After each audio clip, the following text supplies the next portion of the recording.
Comment emmener du jeu dans notre quotidien? Comment rire tous les jours? Et comment redevenir des enfants? Le corps en mouvement, l'âme en éveil.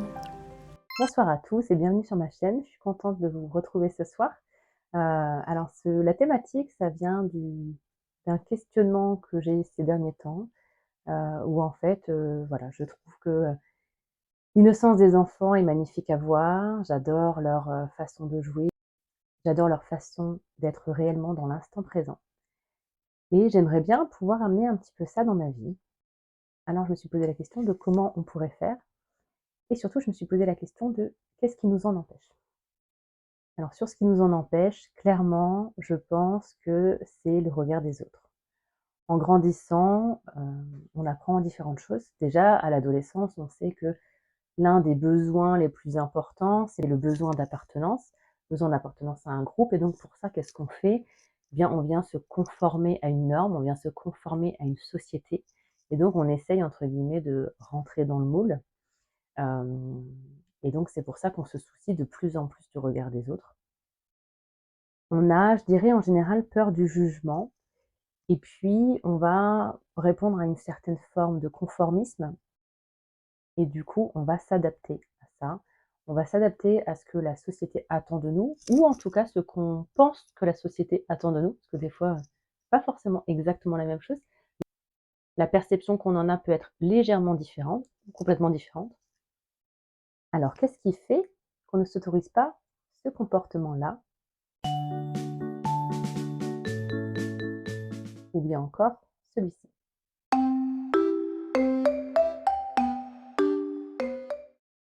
Donc l'idée, ça va être de réussir à se détacher de ce regard des autres, heu, essayer, de prendre du recul par rapport à ça et surtout essayer de se reconnecter à soi-même.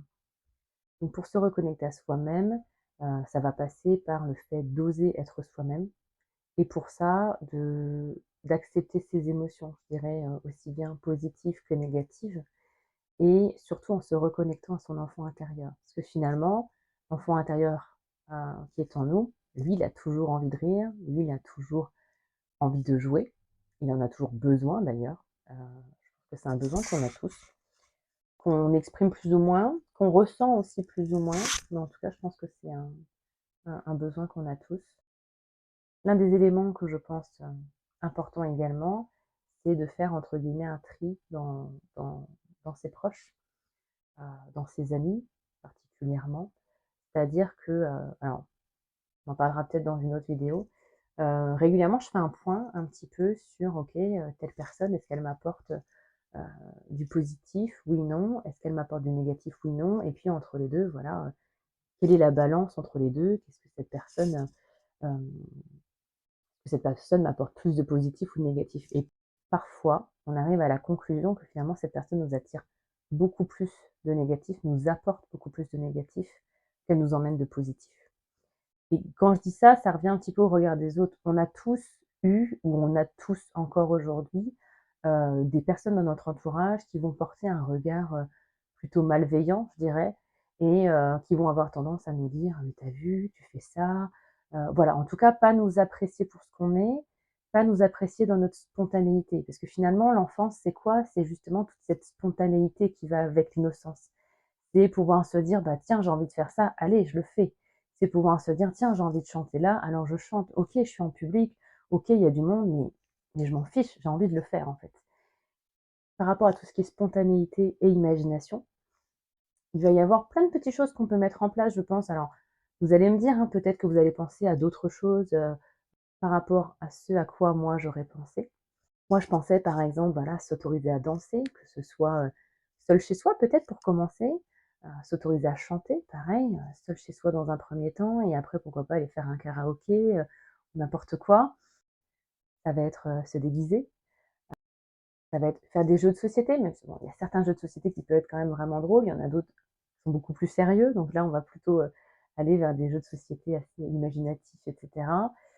Ça peut être aller faire des escape games, par exemple. Et je vous dis ça parce que moi, ça m'arrive de temps en temps, heu, quand je cours, ça m'arrive de sauter dans les flaques, de chanter, de danser Et alors je le fais de temps en temps, je le fais pas à chaque fois non plus, mais n'empêche que très souvent quand même je me dis: «OK, là je le fais parce que je suis seule, mais je suis quand même toujours en train de regarder à droite ou à gauche si quelqu'un n'est pas en train de me regarder». Voilà, petit à petit, j'espère en tout cas que j'arriverai à me détacher de ce regard, parce que je pense que c'est vraiment important, de s'écouter, de ramener en fait, du rire, du jeu dans le quotidien. Ça apporte de la joie tout simplement. Je vous parlais tout à l'heure de l'enfant intérieur, comme ça paraît beau et en même temps on se dit: «OK, comment on fait du coup pour se reconnecter à son enfant intérieur?» Alors il existe plein de méditations sur le sujet. D'ailleurs si vous voulez, je vous en ferai une. J'essaierai de vous en faire une la prochaine fois et ça peut être intéressant même des fois, de temps en temps juste se reconnecter 1 minute ou 2 à son enfant intérieur, voir un petit peu comment ça va.